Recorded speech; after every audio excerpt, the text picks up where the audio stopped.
స్వచ్ఛత అంటే నందిని. నందిని పాలు మరియు పెరుగు. నమస్తే రమగారు. నమస్తే జయ. రమగారు, ఏ పని చేసినా కూడా తెలివితేటలతో చేయాలని చెప్తూ ఉంటాం మనం పిల్లలకి. అంటే చేయటం ఇంపార్టెంట్ కాదు, అక్కడ తెలివి అనేది యాడ్ కావాలని. దాన్ని నేర్పించాలి అంటే పిల్లలకి మనం ఎలాంటి స్టోరీస్ చెప్పాలి, ఏ విధంగా మోటివేట్ చేస్తూ ఉండాలంటారు?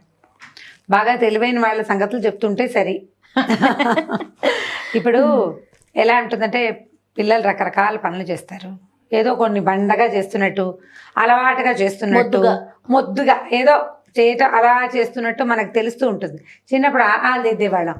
ఇది ఆ రసి ఇస్తే ఇది లావుగా అయ్యేదాకా దిద్దమంటే ఏం చేసేవాళ్ళు కొంతమంది తెలివిగా ఈ బలపాన్ని నిలువుగా కాకుండా అడ్డంగా పట్టుకు తిప్పేసి అదో తెలివి. అడ్డంగా పట్టుకుంటే వెడల్పుగా కనపడుతుంది. నా బాగా దిద్దిని చాలాసేపు దిద్దారని పంపించేస్తుండే వాళ్ళు బయటికి. మాస్టర్ గనక కొద్దిగా ఆయన కొంచెం చూసారనుకో ఆయనకు అర్థమవుతుంది అది అడ్డంగా పట్టుకు తిప్పారు అని. ఇప్పుడు పిల్లలు ఏంటంటే పని నుంచి తప్పించుకోవడానికి ఒక తెలివి, బాగా పని చేయడానికి ఒక తెలివి. కొంతమంది చదువుకోవడానికి ప్లాన్డ్గా అన్ని చక్కగా ప్లాన్ చేసుకుని చదువుకుంటారు. ఒకటి సామాన్లు బాగా సర్దుకుంటారు తెలివిగా, లేదా ఏదో ఒక కోతి పని చేసి తెలివిగా తప్పించుకుంటారు. ఉంటాయి పిల్లల దగ్గర. పిల్లల్లో ఏ విషయాల్లో తెలివితేటలు ఉన్నాయో చూసుకోవాలి. మొదట చూసిన తర్వాత ఈ తెలివి వీడిని ముందుకు తీసుకెళ్తుందా పక్కకి లాక్కెళ్ళిపోతుందా అనేది ఒకటి చూసుకోవాలి మనం. ఈ తెలివితో వీడు లైఫ్లో ముందుకెళ్తే పైకి వెళ్తాడా లేదా పక్క దోవలు పెడతాడా. ఓకే, పక్కకి వెళ్ళిపోవటం అంటే ఏంటి, ముందుకెళ్ళడం మానేసి వేరే పెడత్రోవలు తొక్కేసేయటం. అది చూసుకున్నప్పుడు ఈ తెలివిని కొద్దిగా ఇలాంటి వాటిలో వాడద్దు, మామూలు దాంట్లో వాడుకో, ఈ పని మంచిది కాదు అని చెప్పుకుంటూ ఉండాలి. అంటే తెలివి మంచిదానికి ఉపయోగించాలంటారు. సరైన దాంట్లో వెళ్ళాలి కదా. సరైన దాంట్లో వెళ్తే ఇప్పుడు చూడండి ఎక్కడి నుంచో బోల్డ్ అంత సూర్యరశ్మి బాగా అడ్డం పడుతోంది, పెద్ద వెలుగు వస్తుంది మనకి. మనం ఏం చేస్తాము, దానికి కర్టెన్ వేసి ఆ వెలుగుని కొంచెం తగ్గించాలనుకుంటాం. పిల్లాడు ఏం చేస్తాడు, కొంతమంది పిల్లలు తెలివిగా దానికి ఒక చిల్లు పెట్టి వాడికి కావాల్సిన చోట వెలుతురు పడేలాగా చేసుకుంటారు. అవునండి, పిల్లలు చేస్తారు ఆ పని. కర్టెన్ కొంచెం పక్కకి తీస్తే ఓ పక్కన వెలుగు లోపలికి పడుతూ ఉంటుంది. సన్న హోల్ చేశారనుకో సూర్యరశ్మి ఇట్లా హోల్లో ఇంచి పడి దారగా పడుతుంది, ఇంట్రెస్టింగ్ గా ఉంటుంది. అవన్నీ తెలివితేటలు. అలాంటివి చూసుకోవాలి, ప్రతి తల్లి చూడాల్సిందే. మా అమ్మకి నాకు తెలివి లేదు, నాకు తెలియదు, మా పిల్లలు తెలివిలో మాకు అర్థం కావట్లేదు అంటే ముందే చవటం చేసేస్తారు పిల్లలు తల్లి. అందుకని మన తెలివి తక్కువ తనాలు వాళ్ళకి అందనివ్వకుండా వాళ్ళ తెలివి ఏమిటో మనం అర్థం చేసుకుని ఓ లైన్ లో పెట్టుకుంటూ ఉండాలి. తెలివి గల కథలు కొన్ని చెప్తూ ఉంటాం కదా మనం. అక్బర్ బీర్బల్ కథలు చెప్తున్నాం మనం, ఆల్రెడీ మొదలు పెట్టాం స్టోరీస్. ఒక బీర్బల్ కథ చెప్దాం. ఓకే అండి. బీర్బల్ ఎలాంటి తెలివి అంటే చాలా చిక్కు ప్రశ్నలకి సులువైన సమాధానం చెప్పేవాడు. ఈయన సులువైన సమాధానం చెప్పింది ఒక పెద్ద కథ, ఒక చిన్న ఊరికే చిన్న విషయం చెప్తాను. ఒక వర్షాకాలం అట యమునా నదికి వరదలు వచ్చింది. అక్బర్ గారి ఇల్లు, ఆయన పడుకునే కోట ఇల్లు అని కూడా ఆయన రూము ఈ యమునా నది సౌండ్ వినపడే వైపుకి ఉంది ఆయన గది. గాలి బాగా వస్తుందని చివరి వైపుకి, అంటే కార్నర్ రూమ్ అనమాట. అయితే ఏమైందట, ఒకనాటి రాత్రి వర్షాలకి వరదలు వస్తున్నాయి కదా యమునకి, ఈయనకి ఎందుకో మెలకు వచ్చింది, మంచినీళ్ళు తాగటానికి లేచాడో ఏమో. ఈ లేచినప్పుడు యమునా నది హోరు ఆయనకి ఏడుస్తున్నట్టుగా వినపడిందట. ఓహో. బాగా చూస్తే యమున ఏడుస్తోంది తెలిసింది. మర్నాడు పొద్దున ఆయన సభలోకి యమున అన్నది ఏడుస్తోంది, ఎందుకు ఏడుస్తుందో చెప్పండి అని అడిగేట. ఎవరికైనా తెలుసా? యమున అన్నదే ఏడవటం ఏమిటి, ఆవిడ మనిషి కాదు, నది ఏడవటం ఏమిటి, నది హోరు అది అనేసరికల్లా అందరూ మొహమొహాలు చూసుకున్నారు. అక్బర్ చాలా చింతాక్రాంతులైపోయి, మన దేశంలో ఒక నది మన రాజ్యంలో మన పక్కనే ప్రవహిస్తుంది, స్త్రీ, నది అంటే స్త్రీ కదా, ఆమె ఏడుస్తుంటే ఆమెకి ఏమీ సమాధానం చెప్పలేకపోతున్నాం మనం, నాకు చాలా దిగులుగా ఉంది, రాత్రి నుంచి నాకు నిద్ర పట్టలేదు అన్నట్టు. భలే ఓడండి అక్బరు. ఇప్పుడు పాదుషా జహాపనాలకి పెద్ద పెద్ద కింగులకి ఇలాంటి ఆలోచనలు వస్తే మిగిలిన ప్రపంచం అంతా ఏమైపోతాయని ఎంతసేపు ఆవిడ ఏడుస్తుందని దాని గురించి ఆలోచిస్తే రాజకార్యాలు ఎవరు చేస్తారు? వెంటనే బీర్బల్ లేచన్నట్ట, అదేమిటి మహాప్రభు, పాపం యమునా నది పుట్టింటి నుంచి అత్తారింటికి వెళ్తోంది, హిమాలయాల మీద నుంచి కిందకొచ్చి ఏం చేస్తుంది, సముద్రుడి వైపుకి వెళ్తుంది. సముద్రుడే నదులకి భర్త. అవును. ఈ పుట్టిల్లు వదిలి అత్తారింటికి వెళ్ళేటప్పుడు ఆడపిల్లలు ఏడవడం సహజం కాదుటండి, మన అమ్మాయి అయినా ఏడుస్తుంది, అందుకని ఏడుస్తుంది. ఓ పాపం, అవును నిజం. ఒక దెబ్బతో అయిపోయింది అనమాట, ఒకే ఒక సెంటెన్స్ తో ఆయనకి రాత్రి నుంచి ఉన్న చింత ఇది సహజమైన సంగతి అన్న మాటతోటి తేలిపోయింది. అంత తెలివి బీర్బల్కి. సూపర్, బాగుంది కదా, ఎక్సలెంట్. పెద్ద కథ చెప్తాను చూడండి. రైట్. ఒకసారి ఎండాకాలం బాగా ముదిరింది మనకి. ఇప్పుడు ఈ ఢిల్లీ అటువైపు చలి ఎంత విపరీతంగా ఉంటుందో, ఎండలు అంత విపరీతంగా ఉంటాయి. మేము ఎప్పుడో 25-30 ఏళ్ళ నాడు మంచి ఎండాకాలం వెళ్ళాం. మంచినీళ్ళు తాగి గ్లాస్ అక్కడ పెట్టేసరికి మళ్ళీ దాహం వేస్తుంది జయ. అంత వేడి కాలిపోతూ ఉంటుంది. ఈ చెరుకు రసాలు తాగిన వాళ్ళని తాగినట్టే ఉన్నాం మేము. ఇక తిండి లేదు, నీళ్ళే. చలి అలాగే మైనస్ లో, చలి కూడా మైనస్ లోకి వెళ్ళిపోతుంది. ఎండలు ఉన్నప్పుడు ఏమవుతుందంటే ఢిల్లీ నగరం అంతా ఈ నూతుల్లో నీళ్ళన్నీ ఎండిపోయేవిట, అడుక్కిపోయేవి, బాగా కిందకి వెళ్ళిపోయేవి. ఒకసారి ఈ ఎండాకాలం నాటి సాయంకాలం బాగా చల్లబడ్డాక, అంటే ఇప్పుడు మనకి ఎండాకాలం, ఇప్పుడు చలికాలంలో ఉన్నాం, పగళ్ళు చిన్నవి, అవును, పొద్దు చిన్నది, రాత్రి పెద్దది కదా, తొందరగా 5 బావేసరికి చీకటి పడిపోతుంది. ఎండాకాలం పావు తక్కువ 7 అయినా వెలుగుగానే ఉంటుంది. మనం వాకింగ్కి వెళ్ళడానికి మామూలుగా ఈ రోజుల్లో 5ంటికి వెళ్తే చలేసే టైంకి ఇల్లు చేరుతాం. అదే ఎండాకాలం వాకింగ్ 5ంటికి వెళ్ళామంటే మాడి చచ్చిపోతాం, వడగొట్టేస్తుంది, వెళ్ళకూడదు. బాగా 6:30 అలా 7కి వెళ్తే బాగుంటుంది. ఈయన సాయంకాలం ఏం చేసేవాళ్ళ, ఎండాకాలంలో యమునా నది తీరానికి వ్యాఖ్యాలకి వెళ్ళేవాళ్ళు. నదీ తీరంలో వ్యాఖ్యాలకి వెళ్తే సాయంకాలం నడిస్తే కొంచెం చల్లగాలి తిరిగి కొంచెం హాయిగా ఉంటుంది. అయితే వీళ్ళు ఏమనుకున్నారంటే, అక్బరు ఆయన తాలూకు 2-3 మంత్రులు, ఒకళ్ళిద్దరు వెనకాల అంగరక్షకులు వాళ్ళు ఉంటారు కదా, ఊళ్ళో ఎక్కడెక్కడ బావుల్లో నీళ్లున్నాయి, ఎక్కడెక్కడ బావుల్లో నీళ్లు లేవు, ఏ ప్రాంతపు జనానికి నీళ్ళు అందించాలి అనేది చూసుకోవాలి కదా, దానికోసమని వెళ్ళారు. ఏవో కొన్ని చోట్ల చూశారు. వీళ్ళకి కాస్త బాగా దూరంగా ఉన్న ఒక చోట ఆవులు, కొన్ని గేదెలు అవి ఇవి కనపడుతున్నాయి. ఢిల్లీ వైపు గేదెలు తక్కువ, ఆవులు ఎక్కువ. కోసాలు ఉంది, ఏవో మొక్క మోడు కనపడుతుంది. ఓ 10 ఇల్లు ఉన్నాయి, ఇక్కడ పెద్ద నుయ్యి ఉంది. ఉండేసరికల్ అన్ని నూతుల దగ్గరికి వెళ్ళి వంగి చూస్తున్నారు. మామూలుగా ఈ నూతులు అవి చూసేటప్పుడు మనుషులకు ఒక రకమైన సరదా వస్తుంది. అవును, ప్రతి వాళ్ళకి. మనమైనా అంతే. ఓ చెరువు దగ్గరికి వెళ్ళామనుకో, కింద నుంచి ఒక మట్టి పెట్ట తీసి చెరువులో విసురుతాం, అదొక సరదాగా ఉంటుంది. లోపల ఆ చిన్నపిల్లల తాలూకు ఉత్సాహం ఒకటి ఉంటుంది అనమాట. ప్రతి మనిషిలోనూ ఒక పసివాడు ఉంటాడు. ఈ పసివాడితనంతో వీళ్ళు ఏం చేశారు, ఈ నుయ్యి దాకా పోయారు, నూతులోకి వంగి చూశారు. లోతుగా కనిపిస్తుంది, అడుగు కనపడిపోతుంటే బీర్బల్ ఏం చేశాట, ఓ గులకరాయి కింద నుంచి తీసి వేసి ఇలా వేసాడు, జార విడిచాడు, తంగుమని లోపల పడేసరికల్లా అందరూ నవ్వారు. బీర్బల్ చిన్నపిల్లాడు అయిపోయాడని.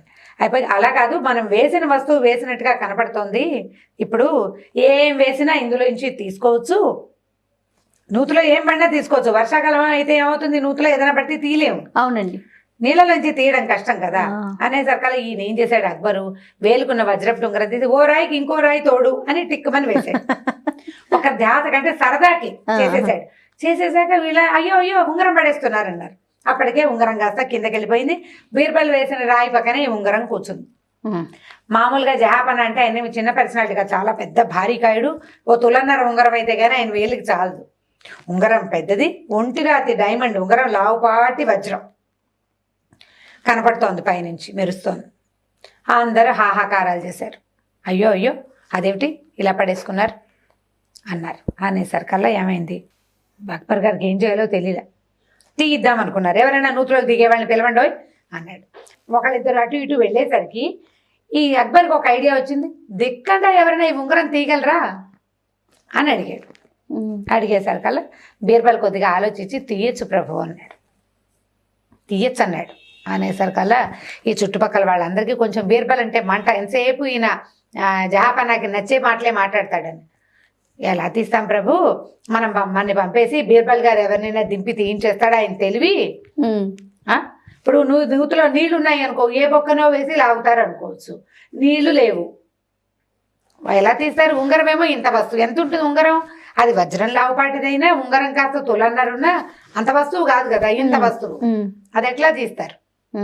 పైగా ఇనపదనుకో ఏ అయస్కాంతమో వేయచ్చు, బంగారపదానికి అయస్కాంతం పనిచేయదు కదా, పట్టదు కదా. ఇక్కడ బీర్బల్ గారు తెలివితేటలు ఎలా వాడతాడో మరి, మన పంపించి చల్లగా ఆయన ఎవరినైనా దింపుతాడు అనేసరికల్లా అక్బర్ అన్నాడు, బీర్బల్ నిజం చెప్పు, నువ్వు చేయగలవా అంటే, చెయ్యొచ్చు ప్రభు, అదేం పెద్ద కష్టం కాదు, మనిషి దిక్కండానే ఇందులోంచి ఈ వస్తువుని తీయచ్చు అన్నాడు. అనేసరికల్లా అక్బర్ అన్నాడు, సరే రేపు సాయంత్రానికి మళ్ళీ వస్తాం మేము, దీన్ని ఎట్లా తీస్తాము ఒకటి. నెంబర్ 2, ఇక్కడ ఇద్దరు కాపలా ఉండండి, ఎవరు ఈ ఇందులోకి దిక్కండా చూసుకోండి, ఎవరైనా దిగి వజ్రపు ఉంగరం కొట్టేయచ్చు మొదటిది, బీర్బలే ఎవరినైనా దింపి దొంగతనంగా ఈ ఉంగరం తీసి నేనే తీసాయని చెప్పచ్చు, మిగిలిన వాళ్ళకి నమ్మకం కుదరాలి కదా, నాకు బీర్బల్ అంటే నమ్మకమే, బీర్బల్ నేను నమ్ముతా. అతను అఘటన సమర్థుడు, అంటే ఎప్పుడూ జరగని విషయాన్ని కూడా చెయ్యగలిగినంత సమర్థుడు, నేను నమ్ముతాను. కానీ మిగిలిన ప్రజలంతా నమ్మాలి కదా, ఈ చుట్టుపక్కల ఉన్న జనమంతా అని చెప్పేసి, సరే ఇది తీసే పని చూసుకోబోయి నువ్వని వెళ్ళిపోయాడు. ఈయన ఏం చేశాడు, కాస్త అటు ఇటు చూశాడు. ఈ బీర్బల్ గారు బాగా ఆలోచించి, అక్కడ ఒక గోశాల ఉందని చెప్పుకున్నాం కదా ముందే, ఆ గోశాల దగ్గరికి వెళ్ళాడు. అక్కడ ఒక ఒక ఆవిడ కునుకు పట్టుబడుతూ కూర్చుంది. కాస్త చల్లబడింది కదా, అప్పుడే 6:30 అయ్యింది, వెలుగ్గానే ఉంది, కాస్త కొద్దిగా చల్లగాలి తిరుగుతోంది, నిద్రపడుతోంది ఆవిడకి. ఏమన్నాడు, అవ్వ ఒక పేడకడి కావాలి అని అడిగాడు. దానికి ఏం భాగ్యం నాయన, ఒక కడి పేడకేముంది, తీసుకో, బోళ్ళ నావులు అన్నీ మనమే, నీకంటేనా అంది. అనేసరికి ఈయన ఏం చేశాడు, అక్కడి నుంచి ఇంత ఆవు పేడని ఎత్తుకున్నాడు చేతితోటి. తను ఇట్లా ఎగరేస్తూ బాల్ లాగా చేసుకున్నాడు. తీసుకొచ్చాడు, ఆ నూతులోకి గురి చూసి విసిరాడు. కరెక్ట్గా విసిరితే ఈ పేడ కరెక్ట్గా ఎక్కడ పడింది, ఉంగరం మీద పడింది. ఉంగరం మీద పడేసరికల్లా ఇక ఇప్పుడు ఉంగరం కనపడ, అంతకుముందు ఉంగరం మెరుస్తోంది, కొద్దిగా నీరెండు ఉంటుంది 6:05కి, ఇంకా ఎండ ఉంటుంది, మిలమిల్లాడుతోంది వజ్రం.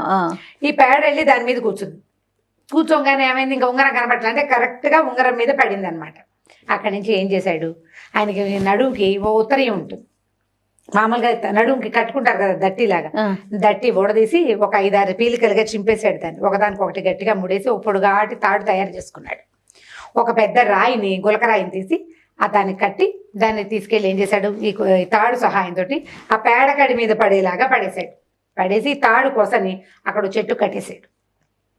అరే ఈ తాడు ఎవరు ముట్టుకోవద్దు, నూతులోకి ఎవరు దిక్కడా చూసుకోమని చెప్పారు కదా జహాపన, చూసుకోండిరా నాయన అని చెప్పాడు. వెళ్ళిపోయాడు ఇంటికి. తెల్లారి యథాప్రకారం సూర్యోదయం అయింది. కర్రలాడిపోతుంది ఎండ, బాగా ఎండ కాసింది ఆ రోజు. సాయంకాలం 5:30-5:30కి జనాభా అంతా చేరారు. మరి తీస్తాడు కదా బీర్బల్ దిక్కండా, బీర్బల్ గారు కూడా వచ్చాడు. ఆయన ఏం చేశాడు, తాడు కట్టాడు కదా, ఈ తాడుని పట్టుకుని లాగా పైకి లాగేశాడు. లాగేస్తే తాడు చివరి ఏం కట్టాడు, రాయి వెళ్ళి దేని మీద పడింది, పేడకడి మీద పడింది. పేడకడి వెళ్ళి దేని మీద పడింది, ఉంగరం మీద పడింది. ఉంగరం పేడకడికి అతుక్కుపోయి మర్నాటి పొద్దుటి ఎండకి ఎండిపోయింది. ఈ రాయి కూడా పేడకడిలోనే ఉంది. పేడకడి అంటే ఇంత ఉండదు. ఈయన ఏం చేశాడు, బాగా ఇంత ఉండ తెచ్చాడా. ఇప్పుడు ఈ కింద నుంచి ఉంగరం అతుక్కుంది, పైనుంచి రాయి ఎత్తుకుంది. ఇలా లాగితే తొందరగా వచ్చి ఊడిపోతుంది. అలాగా లాక్కుంటూ వచ్చాడు. ఏం కష్టపడలా, తేలిగ్గా ఈ రాయికి అంటుకున్న పిడకలాగా ఉన్న ఆవు పేడ, దానికి అతుక్కున్న వజ్రము వచ్చింది. బయటికి రాగానే దట్టి పెట్టి తుడిచేసి రాజుగారి చేతిలో పెట్టాడు. ఇదిగోండి ఉంగరం. సబాష్. జనాలంతా వీడి దుంపదేగా, వీడిని ఎక్కడ పెట్టినా సరే వీడు ఇలాగే చేస్తాడు. ఆవు పేడ కడితోటి పని చేశాడు, ఉంగరం తీసేశాడు. వీడు తెలివే అని జనం అంతా మెచ్చుకున్నారు బాగా. ఏం చెప్పాడంటే బీర్బల్, ప్రతి సమస్యకి ఖచ్చితమైన విరుగుడు ఉంటుంది. ఈ సమస్యని ఎదుర్కొనే వ్యక్తి ఎవడైతే ఎదుర్కొంటాడో వాడు కూల్గా ఉండాలి. హైరాణ పడ్డాడా వాడికి ఏం తట్టదు. హేస్టీగా యాక్ట్ చేస్తే ఏమి చేయలేకపోతాం. నిదానంగా కూల్గా ఆలోచిస్తే బోల్డ్ అనే ఐడియాలు తడతాయి. ఒక సమస్యకి 10 సమాధానాలు కూడా కనిపిస్తాయి. మన జీవితంలో కూడా అంతే. సమాధానం లేని సమస్య అంటూ ఉండదు. ఇట్నుంచి నరకలేకపోతే అట్నుంచి నరుకు రావాలి. ఇట్నుంచి తీయలేకపోయావు నువ్వు, అట్నుంచి తీసుకురా. నువ్వు చేయలేకపోతే ఇంకోటి ద్వారా చేయొచ్చు. ఆ చెయ్యి నీది కాకపోతే చెయ్యి ఇంకోటిది కావచ్చు. నువ్వు ప్రయత్నం చేయాలంతే. ప్రధానంగా నీకు కావాల్సింది ఏంటి, ప్రయత్నం. కూల్ మైండ్ సెట్ విత్ ప్రయత్నం. మైండ్ సెట్ కనుక హైరాణ పడకపోయావా ఈజీగా ఐడియాస్ వస్తాయి. కాబట్టి కంగారు పడకూడదు. జహాపన తలది ఇస్తారని భయపడితే వీడికి ఏం ఐడియాలు రావు. బీర్బల్ కాదు, అక్కడ ఇంకో మహాబలుడు ఉన్నారు, రావు. కూల్గా ఉండాలి. ఎంత కూల్గా ఉంటే జీవితం అంత సింపుల్గా ఉంటుంది, అంత తొందరగా సమస్యలు తీరుతాయి. కాబట్టి ఈ ప్లాన్ అప్లై చేసుకోండి. ఇందులో తెలివి ఉంది, సమయస్ఫూర్తి ఉంది. అవును రామ్ గారు, ఆ టైంకి తట్టాలి కదా, ఈ ఐడియా తట్టాలంటే బ్రెయిన్ని ఏం చేయాలి, షార్ప్ చేయాలి, కూల్గా ఉంచాలి. 2 ఆడవాళ్ళకు కూడా ఇదే అవసరం. ఖచ్చితంగా మనకు బోళ్ళు వస్తాయి సమస్యలు, బయటపడాలి. సమస్య వచ్చినప్పుడు కదా అది మనం ఆలోచించగలిగాలి. అది అయిపోయాకోలైతే సమస్య లేనప్పుడు అలా చేస్తే బాగుంటది, ఇలా చేస్తే బాగుంటది, నేను ఇలా అంటే బాగుంటది, ఈ సమాధానం ఇలా చెప్తే బాగుండేది కాదు. అప్పటికప్పుడు చేయాలంటే నువ్వు ఎంతసేపు ఫోన్లో ఉండి ఎప్పుడు కాలక్షేపం చేస్తూ గప్పాలు కొట్టుకుంటూ పిచ్చి కబుర్లు చెప్పుకుంటూ పని పాట లేకుండా ఉంటే బ్రెయిన్ షార్ప్గా ఉండదు. నువ్వు ఇన్ టైం పడుకొని అంటే ఇప్పుడు కరెక్ట్గా టైం చెప్పాలి చేయాలి. 9:30 ఇది నీకు పరీక్ష 10:30 కనీసం 9:30 అయితే మరి మంచి చిన్నపిల్లల టైము పెద్దవాళ్ళ టైం కాదు. 9:30కి ఇంట్లో ఆడాళ్ళు ఎవరికి పనులు పడుకోలేరు, కష్టం. ఓకే 10:30 అయితే ఓకే, నీకు మీ అమ్మగారు పని చేసి పెడతారు కాబట్టి తెలియట్లేదు బహుశా. మా బోటి వాళ్ళకి కుదరవు. 9:30 రమ్మ గారు నాదైతే. మీదైతే 9:30, మాదైతే 10:30. 10:30కి పడుకున్నా 5:30, 6 o'clock నిద్ర లేచేయటం. ఆదివారం కదా అని 10కి లేస్తాను అనొద్దు, ఎర్లీగా లేవటం. నియమబద్ధమైన జీవితం. కరెక్ట్గా ఈ టైంకి ఇవాళ సెలవు కదా, ఇవాళ పండగ కదా, ఇవాళ అది కదా ఇది కదా అని స్నానాలు పూజలు భోజనాలు టిఫిన్లు అన్ని వాయిదాలు వేయటం చేయొద్దు. ఇన్ టైం చేయండి, ఇంటాక్ట్గా చేయండి. దానివల్ల మీ మీద మీకు కంట్రోల్ ఉంటుంది. కరెక్ట్గా చేయాలి. ఈ కరెక్ట్గా చేసినప్పుడే షార్ప్గా ఉంటారు. ఎలా పడితే అలాగా, ఏది ఎలా ఉంటే అలాగా, ఇవాళ రోజు ఎలా ఉంటే నా పని అలా ఉంటుంది అన్నవా, నీకేముంది షార్ప్నెస్, బద్ధకిష్టుతనం ఉంటుంది. బద్ధకిష్టులు షార్ప్గా ఉండలేరు. బద్ధకాన్ని వెడనాడండి అమ్మా, బద్ధకాన్ని పారద్రోలండి మీ దగ్గర ఉంటే. పిల్లల తల్లులకు అసలు బద్ధకం పనికిరాదు, ఎందుకంటే మీ పిల్లలకి క్యారీ అయిపోతుంది అది. అవును, మీ తెలివి క్యారీ అవుతుంది, బద్ధకం అది కూడా క్యారీ అవుతుంది న్యాచురల్లీ. అది పోయి అదొకటి వచ్చి ఇది రాకుండా ఉంటుంది ఏమిటి, ఇది కూడా వస్తుంది. కాబట్టి జాగ్రత్త పడండి, be sharp. Exactly. Thank you so much Ramma గారు. ఓకే, ఈ క్షణం నుంచి మేమంతా షార్ప్గా ఉంటాం. ట్రై చేయండి. రైట్ అండి, ఇంకొక వీడియోతో మళ్ళీ కలుద్దాం. తప్పకుండా చేయండి. ఇక ఈ వీడియో కనుక మీకు నచ్చినట్లయితే లైక్ చేయండి, షేర్ చేయండి. మరిన్ని వీడియోస్ కోసం మా ఛానల్ని సబ్స్క్రైబ్ చేసుకోండి.